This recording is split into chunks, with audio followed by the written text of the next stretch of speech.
ఇవాళ ఈ ప్రాంతాన్ని అభివృద్ధి చెయ్యాలని మేము ముందుకు వస్తే, అదేవిధంగా ఈరోజు రాష్ట్ర స్థాయిలో 4.5 లక్షల ఇందిరమ్మ ఇండ్లు మళ్ళీ మంజూరు చేసి పనులు ప్రారంభించి పొంగులేటి శ్రీనివాసరెడ్డి గారు పర్యవేక్షిస్తలేరా? ఇదే కాదు, మా అక్కల్ని అడుగుతున్నాయాల, మా ఆడబిడ్డలు ఈడుండ్రు, అక్క ఆనాడైన ప్రభుత్వంలో మీరు అమ్మగారింటికి పోవాలన్నా అమ్మోరిని దర్శించుకోవాలంటే ఇంటి ఆయనను బస్సు కిరాయి పైసలు అడిగేది, అవునా? అయితే కొడుకుని అడగాలి, లేకపోతే ఇంటి ఆయనను అడగాలి. ఎందుకమ్మా ఈ పండుగ ఎందుకు మళ్ళీసారి పోదు అమ్మగారింటికంటే ఊకుండాల్సి వస్తుంది, కడుపులో దుఃఖం ఉన్నా దాచిపెట్టుకొని ఉండేది. కానీ ఇవాళ ఇంటి ఆయన పొలం కాడికి పనికి పోతే అమ్మగారింటికి పోయి చూసి ఒక్క సిల్లి గవ్వ లేకున్నా ఆర్టీసీ బస్సు చెయ్యి చూపితే ఉచితంగా బస్సు ఎక్కుతలేరు. అక్క నిజం చెప్పండి. మా అక్కలు నేను అడుగుతున్నా, మీ తమ్ముడు ముఖ్యమంత్రి అయినాక తెలంగాణ రాష్ట్రంలో మీరు ఎవరైనా ఒక్క పైస పెట్టి టికెట్ కొన్నారా? ఆర్టీసీ బస్సు బాజాబ్తా ఇయ్యాల మీరు ఉచితంగా ప్రయాణం చేస్తలేరా? మా అక్కల్ని ఒక్కసారి ఆలోచన చేయమంటున్నా.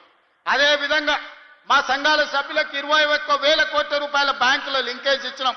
మా సంఘాల సభ్యులు వ్యాపారం చేస్తారు, అదానీలు అంబానీలే కాదు, సోలార్ పవర్ విద్యుత్ ప్లాంట్లు 1000 మెగావాట్ల ప్లాంట్ ఈరోజు మా అక్కలకు పెత్తనం ఇచ్చింది, నిజం కాదా?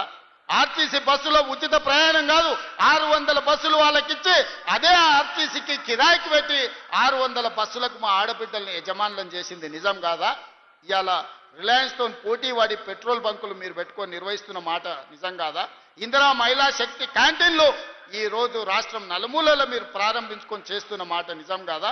అమ్మ ఆదర్శ పాఠశాల పేరు మీద గ్రామాన కాంట్రాక్టర్ల చేతుల్లో పనులు పెడితే అవి తీసి మా ఆడబిడ్డల చేతులు పెట్టి అమ్మ ఆదర్శ పాఠశాల పేరు మీద పాఠశాలల నిర్వహణ మీ చేతిలో పెట్టలేదా?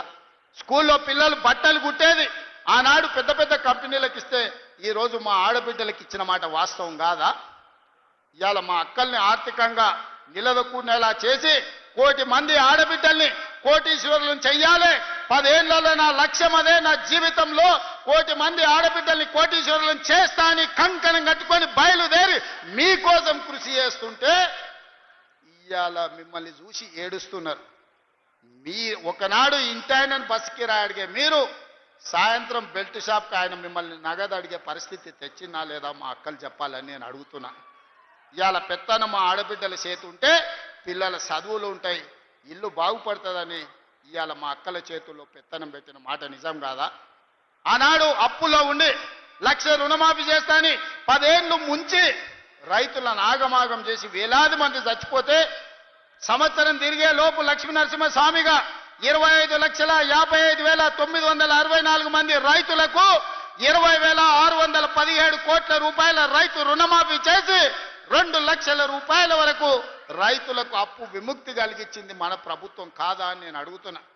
ఇవాళ రైతులకు ఉచిత కరెంటుతో పాటు ఆనాడు ఒరేసుకుంటే ఉరేసుకున్నట్టే ఆయన నాయకుడు అంటే వరి వేసుకోండి చివరి గింజ వరకు కొంటాం, అదే కాదు సన్న వడ్లు పండిస్తే 500 రూపాయల బోనస్ ఇస్తామని చెప్పి ప్రత్యేకంగా పర్యవేక్షించడానికి ఉత్తమ్ కుమార్ రెడ్డి గారి నాయకత్వంలో నిరంతరం ఓట్ల